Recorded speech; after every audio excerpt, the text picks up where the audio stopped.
예측이 정말 시나리오를 세우는 거는 기업의 담당자의 노하우나 담당자의 능력이라고 보는데, 예측을 세울 수 있는 시나리오는 솔직히 말씀드리면 구글링 치면 다 나와요. 우리가 노트북을 사용한다든지 아니면 뭐 공장에 아니면 기숙사에 아니면 화장실에 다 전기를 쓰잖아요.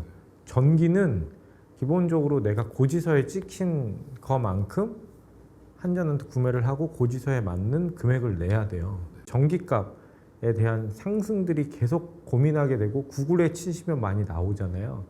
그러면 축을 세워보는 거죠. 내가 고지서에 찍힌 전기가 한 달에 얼만큼이 찍혀 있지? 그리고 비용이 얼만큼 되지? 근데 지금 우리나라가 재생에너지가 확산이 되고 있지만 산업용 전기가 얼만큼 오르고 있지? 근데 센터장님이 얘기하신 대로 외국은 산업용 전기랑 그다음에 재생에너지랑 큰 차이가 없어요. 오히려 더 쌀 수도 있어요. 그러면 똑같은 한국에 있는 공장을 예를 들어 내가 미국에도 짓는다 그러고 아니면 한국에 또 그런 공장을 증설한다 그러면 다양한 시나리오가 나와요. 그리고 공장을 지으려고 한다 그러면 건설팀이 되는 거고 거기에 사람을 뽑으려고 그러면 HR이 되는 거고. 그러니까 그런 케이스를 이분들이 논의할 수 있는 거에 장으로 끌어들이고 말씀드리면 전혀 다른 새로운 의사결정이 계속 일어나게 되는 거죠. 그런 것들을 조금 만들어 가시는 게 굉장히 중요할 것 같아요. 쉽게 말하면 거버넌스의 약간 그렇죠. ESG 거버넌스의 시작인 거잖아요. 그러면 자연스럽게 이게 논의될 수 있는 장을 만들어 볼까? 그게 ESG 위원회고 ESG 거버넌스잖아요. 그러니까 ESG 위원회 거버넌스를 당장 만들어야 돼라고 하면 두 번째 질문.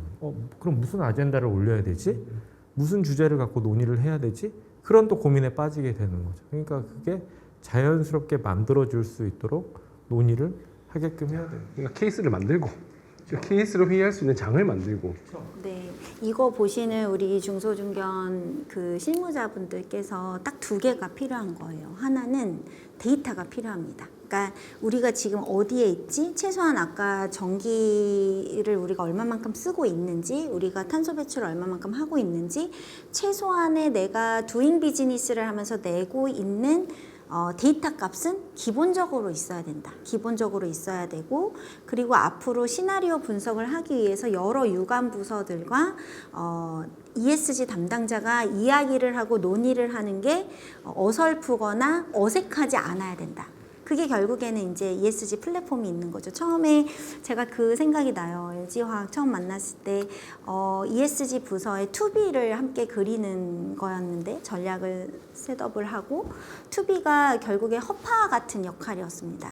화학산업은 그야말로 트랜스포메이션이 좀 돼야 되는 거고 미래의 먹거리나 포트폴리오가 너무 중요하고 기술이 중요하기 때문에 사실 이런 형태의 ESG 거버넌스나 의사결정, 그 다음에 ESG 팀의 어떤 역할 이런 부분들은 너무 중요한 것 같습니다. 사실. 또 하나는 그런 게 있어요. 그러니까 이게 잘못된 의사결정을 위하지 않기 위해서 업황이라는 게 분명히 있기 때문에 자연 감축된 부분들이 있거든요. 그러니까 상황이 조금 안 좋게 되면 전기를 덜 쓰게 된다든지 예를 들어 오퍼레이션의 공장 가동률을 조금 떨어뜨린다든지 아니면 뭐 현상 유지한다든지 이렇게 된다 그러면 자연분 감축들이 있거든요. 내가 노력하지 않을. 그러니까 그런 부분들은 또 발랄을 낸 거죠. 그래야지 사업부 간의 경쟁 아닌 경쟁이 또 될 수 있습니다. 그러니까 그런 작업을 조금 진행을 했던 거고. 약간 KPI 설정에서 되게 중요할 것 같아요. 전략부서에서 또 하나 고민해야 되는 건 뭐냐면 석유화학뿐만 아니라 모든 기업이 똑같을 것 같아요. 내가 그럼 당장 공장을 꺼야 돼? 라는 질문이 있을 수 있겠죠.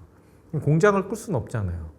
공장을 끌 수 없으면 공장을 전환 기간 동안 내가 백업을 할 수 있는 부분들을 또 고민을 해야 되는 거예요. 예를 들어 이 A라는 공장에서 요만큼을 공장을 예를 들어 이거를 뭐 탄소 뭐 친환경으로 바꾼다 그러면 이만큼을 대체할 수 있는 공간이라든지 전력이라든지 원료가 있어야 되거든요. 그러면 그것도 전략부서에서 구매가 됐던 전략부서가 됐던 커뮤니케이션을 또 해야 되는 거예요. 제가 얼마 전에 만나니까 경평하는 팀은 그냥 자기는 좀 다르지만 그 본인들이 그 평가하는 팀, 보고서 만드는 팀과 자기는 그 실무에 대해서 잘 이해를 못하니까 되게 그거에 대한 애로점들이 되게 많다고 하더라고요. 사실 건강한 생태계를 만들고 실질적으로 우리나라의 찐 ESG 실무 전문가들을 만들기 위해서 ESG TV에 우리가 이제 이 프로그램을 만들기도 한 건데요. 네. 그래서 사실 지금 오늘 팀장님 말씀하시는 것 중에 정말 큰 핵심은 정말 ESG 경영 기획이나 ESG 경영을 주도하는 팀들은 이런 전사적인 앞으로 다가오는 어떤 규제라든가 미래의 어떤 부분에서 코스트와 베네핏 그리고 투자와 비용 이런 것들을 잘 시나리오로 전사적으로 잘 검토할 수 있는 그게 좀 필요할 것 같아요. 전략팀은 좀 단기적인 어떤 시장에서의 뭐 이슈라든가 뭐 매출 수익 이런 것들을 조금 더 본다면 ESG 팀은 좀 중장기적으로 그런 부분들을 더 예측하고 좀 더 우리가 바빠서 매몰될 수 있는 CEO와 임원들한테 좀 더 큰 그림의 피딩을 좀 그쵸 리스크 관리의 부서에 큰 역할을 해나가는 거죠. 실질적인 그 데이터 해석 아까 천장님 말씀하신 대로 데이터 해석을 어떻게 할 거냐라는 부분도 중요하지만 또 하나는 그 데이터를 어떻게 측정했느냐가 굉장히 중요한 부분일 수 있어요. 그거는 실제로 측정의 어떤 기술적인 부분들라기보다는 얼마나 측정을 정확하게 했느냐 그리고 그 측정을 하기 위한 시나리오를 정확하게 세웠느냐가 굉장히 중요해요. 찬찬히 들여다보면 결국은 그 최근의 공시라는 것도 데이터를 내가 단순하게 취합해서 나 얼만큼 사용해 얼만큼 배출해 이런 게 아니라 그 데이터가 갖는 시나리오 그 데이터가 갖는 단중기 임팩트 영향도 이런 것들을 결국 시나리오를 세우기를 원하거든요. ESG 기획팀이 아니라 ESG 인사이트 팀이 되는 거예요. 그래서 ESG 팀은 사실 어떻게 보면은 이런 인사이트를 주기 위해서 더듬이를 정말 많이 돌려야 되는데 늘 센싱하고 모니터링하고 내부적으로는 오지랖 있게 인사이트를 주고 그런 약간 안과 박이 자연스럽게 왔다 갔다 하는 그런 부서의 역량이 굉장히 필요하고 되게 많은 소스와 물론 해석의 문제지만 되게 많은 소스와 자료를 가지고 있는 팀이 됩니다. 예를 들어 환경 데이터를 한번 예를 들어볼게요. 3개년, 5개년 거를 하다 보면 오차율이라는 게 나와요. 이게 모든 환경 데이터는 보정값이 들어가거든요. 그거는 HR도. 그러면 내가 조금 이렇게 리더나 임원진이면 생각을 달리 해볼 수 있어요. 내 데이터가 얼만큼 정확한지를 따질 게 아니라 이 데이터가 예를 들어 3월에 했을 때, 6월에 했을 때, 혹은 연말에 했을 때 오차율이라는 게 3개년, 5개년을 트래킹해 보면 되거든요. 이게 오차율이 거의 없다는 거는 그만큼 데이터를 신뢰할 수 있는 거예요. 그러니까 내가 중간에 의사결정을 할 수 있는 거예요. 내년도 사업 계획을 하기 위해서 하반기에 할 필요 없이 상반기에도 얼마든지 할 수 있는. 근데 오차율이 생기면 두 가지 문제를 접근해 볼 수 있어요. 이게 사람에 대한 문제인 건지 아니면 사람이 중견기업이나 대기업이나 인아웃이 엄청 심할 수 있잖아요. 그러면 사람의 예를 들어 인아웃이 있어서 이게 진짜 오차가 있는 건지 아니면 우리가 데이터 관리 포인트가 조금 듬성듬성 돼 있는데 이것들을 메꿔가면서 이게 데이터가 계속 게더링이 되는지를 해석을 해볼 수 있다니까요. 뭔가 이렇게 정합하게 휴먼 에러냐 아니면 우리가 데이터 게더링에 듬성듬성한 포인트가 있냐 요 두 가지를 보기 전에 사실 우리의 데이터는 어디 있냐. 사실 우리가 ESG 기본 강의 들으면 노 데이터 노 스코어 3년 전부터 계속 얘기를 하고 있는데 그러면은 스코어가 되는 데이터가 어디에 어떻게 숨겨져 있냐. 그것조차도 이제 시작하는 기업들이 정말 많거든요. 그걸 엑셀화를 해야 돼요. 엑셀화를. 그렇죠. 제가 협력사를 ESG 관련된 협력사를 컨설팅을 나가보면 환경 데이터가 됐던 HR 데이터가 됐던 다 있으세요. 없을 수는 없어요. 이제 공시도 데이터 관리, 그 다음에 전략적으로 내재화하는 일 이런 것도 다 알고 있는데 최근에 가장 큰 화두 중에 하나가 또 공급망 대응이잖아요. 이제 LG 화학에 납품을 하는 많은 협력사들, 또 이제 대기업에 납품을 하는 많은 협력사들은 그 기업이 요구하는 거를 또 대응을 해야 돼요. 이거는 공시에서 요구되고 있는 데이터베이스랑 우리가 앞으로 비즈니스를 어떻게 ESG 경영을 하겠다라고 보는 지표랑은 또 다른 영역의 질문들이거든요.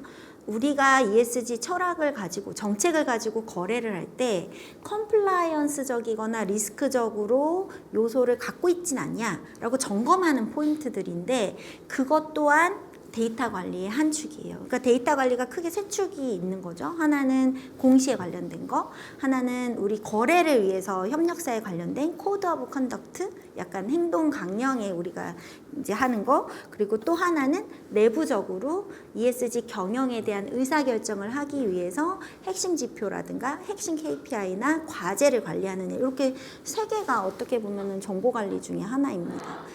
LG 화학도 굉장히 많은 협력사를 이제 관리를 하고 하시는데 혹시 이제 어떻게 보면 중소중견의 공시에 관련된 얘기는 되게 많이 있고 조금 얘기를 좀 해주시면 우리 중소중견 입장에서 비즈니스를 하기 위해서 공급망을 대응하기 위해서 좀 관리해야 되는 지표의 어떤 포인트라든가 또는 숙제. 쪽집게로 한번 이렇게 딱 짚어주시면 청취자분들이 듣기 뭐가 잘했다. 가장 많이 전문가는 아닌데 화학 업종을 포함한 탄소 다배출 업종은 결국은 탄소에 대한 측정을 원할 거예요. 업이.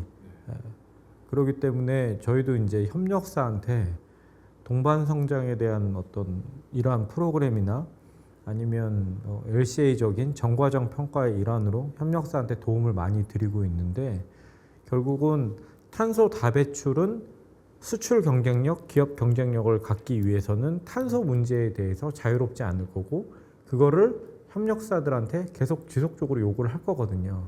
가장 기본적으로는 탄소가 어떻게 발생되고 있는지 이런 구조와 이런 데이터를 먼저 파악해 보는 게 굉장히 좋을 것 같고요. 그러면 이게 환경적으로 얼만큼의 유해한지 덜 유해한지 그런 데이터를 내 고객사랑 내 밑에 내 상위 고객과 내 협력사들하고 계속 커뮤니케이션을 해야 되니까 제가 보기에 모든 협력사가 ESG 중요하다고 하지만 내 고객사가 혹은 내 물건을 사주는 쪽이 어떤 부분 사업에 집중하느냐에 따라서 공급망 관리도 조금 더 차별화를 해야 돼요. 그래서 중대성이라는 관리가 되게 중요합니다. 비즈니스의 연관성이 되게 높고 앞으로 우리가 이걸 했을 때 우리의 경쟁력을 계속 중요한 요소로 올려줄 수 있는 그 이슈 관리와 그 영역들에 대한 점검이 되게 필요한 거죠. 업종마다 특징이 있어요. 우리가 ESG 경영을 하면 결국에 산업군마다 특징이 있다, 업종마다 다르다 계속 이 얘기를 하는 거는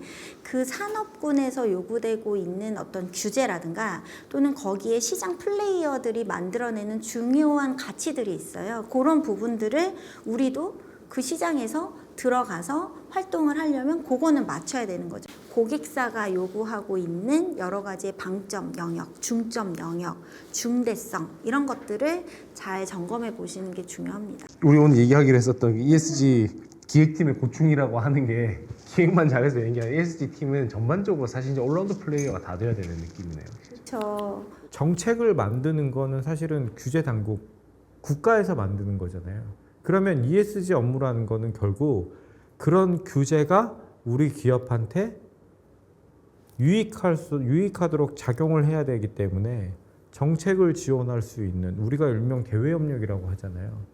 그런 부서와 유기적인 연관성이 있어야 되고요. 두 번째, 그러면 실제로 정책이 발효가 됐을 때 공표가 됐을 때 이게 내가 비즈니스랑 어떻게 연관성이 있지? 라고 본다 그러면 청장님이 계속 얘기하는 포트폴리오 돈을 벌기 위해서 어떤 전략, 어떤 사업을 하는 그 사업 부서와도 중요한 거고 그리고 그 사업을 움직이기 위해서는 내가 원자재가 됐던 전기가 됐던 소모품이 됐던 서비스가 됐던 구매를 하게 되잖아요. 그럼 구매에 대해서 실제로 이게 조금 더 친환경적인, 조금 더 저탄소인, 조금 더 공급망이 리스크가 없는 구매를 할 수 있어야 되는 구매 부서와도 유기적인 커뮤니케이션을 해야 되고 더 나아가서 아까 이야기하신 대로 어떻게 바뀌는지를 빨리 알아야 되잖아요. 그래서 센싱 그런 부분들이 유기적으로 사람의 수를 떠나서 이런 유기적인 업무들이 그 팀이나 ESG를 하는 사람들이 이거를 못한다 그러면 결국은 보고서 데이터 취합해서 보고서밖에 만드는 팀이 아닌 그런 팀밖에 안 되는 거죠. 그런 그 팀들도 사실 그렇게 하고 싶어서가 아니라 그 방법을 사실 잘 모르고 방향성에 대한 부분도 사실 고민이 많을 텐데. 근데 많은 기업들이 이제 점점 이거를 왜 해야 돼라는 얘기까지는 안 가는 것 같아요. 근데 그 깊이가 해야 되니까 그냥 보고서 내자, 해야 되니까 그냥 공시하자라고 그치는 회사가 있는가 하면 이걸 해야 되는데 우리의 미래적인 어떤 포트폴리오나 먹거리 전략에다가 좀 고민해보자. 최소한의 비용으로 갈 수 있도록 효율성을 증진시켜보자. 뭐 여러 가지의 어떤 전사적인 관점을 하는 부서와 그냥 공시나 데이터 취업에 그치는 부서가 나눠지고 있는 시점인 것 같거든요. 그래서 팀장님, 저희 컨설턴트들도 사실 컨설팅을 좀 배워서 현업에 가서 우리 이제 팀장님 같은 팀장님과 함께 정말 현업의 ESG의 찐 실무자가 되고 싶어 하는 친구들이 정말 많아요. 사실 이제 컨설팅을 통해서 노하우를 좀 배우지만 사실 어느 업종에 가가지고 여기에 전문적인 이 ESG 경영 실무를 한다는 건 또 다른 얘기거든요. 그래서 그런 친구들은 또 뭘 준비해야 되는지, 그리고 이제 막 팔로워를 하고 있는 ESG 실무 팀장님이나 실무자들한테 좀 이야기 좀 해주시면 좋을 것 같아요. 기업의 입장에서 아까 선생님이 말씀하신 대로 왜 해야 되는지는 사실은 ESG 서스테이너빌리티는 이제는 끝났다고 봐요. 당연히 해야 돼요. 해야 되는데 이거를 어떻게 해석을 하느냐가 가장 큰 문제예요. 해석을 하기 위해선 어떤 가설을 세웠느냐. 가설과 해석은 전혀 다른 얘기거든요.